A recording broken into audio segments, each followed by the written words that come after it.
I was miserable in my life. I didn't like waking up. I ain't have no purpose. I didn't know what I was supposed to be doing. On October 8th, 1985, I walked in a comedy club for the first time, signed up for the following week. The following week, a girl took me down there. She said, "You got to go to comedy club. You're the funniest person I've ever met." I never even heard of comedy clubs. I'm 27. I walked in the comedy club. I signed up for the following week. I'm gonna sit here and learn. I knew I was funny. I just didn't know what to do with it. They had 10 acts go up. 9 of them went up. I didn't laugh at one joke. I was just sitting there just, man, I wish that was me. Man, they should have said this. Every joke they told, I knew the punchline before they said it, and I wrote a better punchline in my mind, what they should have said. It got to guy number 10, they called his name, he wasn't there. They said, well, he's not here, we're gonna go to next week's list. Steve Harvey, where are you? Long story short, I won amateur night that night. I won $50.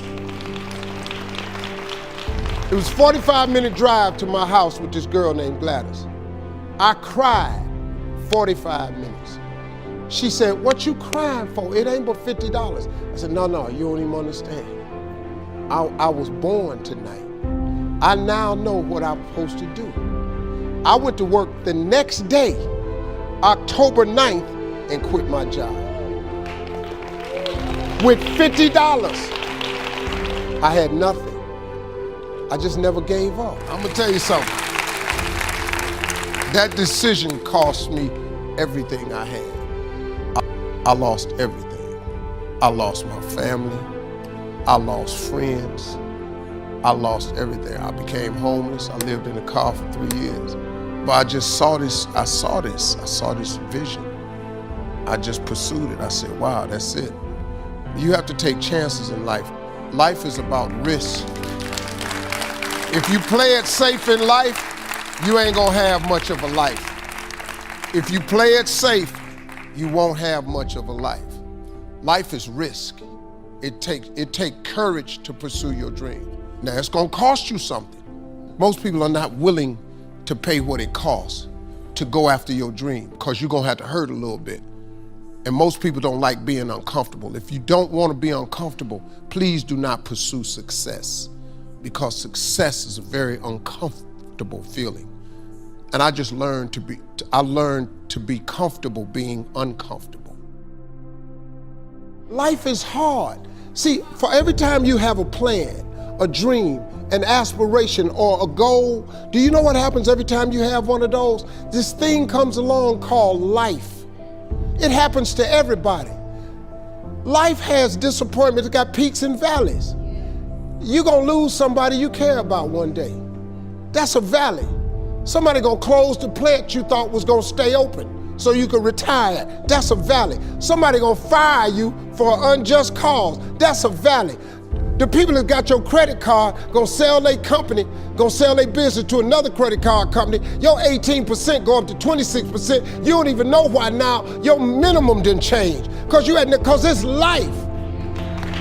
You can stop thinking that life fitting to be easy, because I got news for you, it ain't.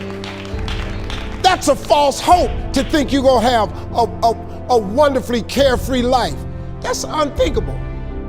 We all live in this bubble. What you gotta do, you gotta put more air in your bubble. You got to blow your bubble up. Expand yourself. Take yourself out your comfort zone. Do not live in your bubble. Put some more air in your bubble. If you stay in your comfort zone, that's where you will fail. You will fail in your comfort zone. Success is not a comfortable procedure. It is a very uncomfortable thing to attempt. So you gotta get comfortable being uncomfortable if you ever wanna be successful. Start putting some pressure on. Put some pressure on yourself. Get out here and get about it. Look, I'd love to sugarcoat this thing for you. I'd love to tell you, look, you can go out here and get rich, do a couple of things. That ain't happening. You gotta get real doggish. You gotta get downright funky if you wanna make it. Now, like I was telling you before, if you wanna be ordinary, you ain't even gotta listen to me. Just go on about your business. If you think ordinary is cool, ain't no problem. It's some really, really wonderful, ordinary people. But if you are sitting in this room and you have extraordinary aspirations, then you're gonna have to do extra. You put extra on top of ordinary and you come up with extraordinary. It's no other way.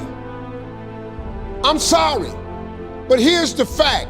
All of you have extraordinary capabilities, all of you. You have to decide if you are willing to do the things to put you in that category.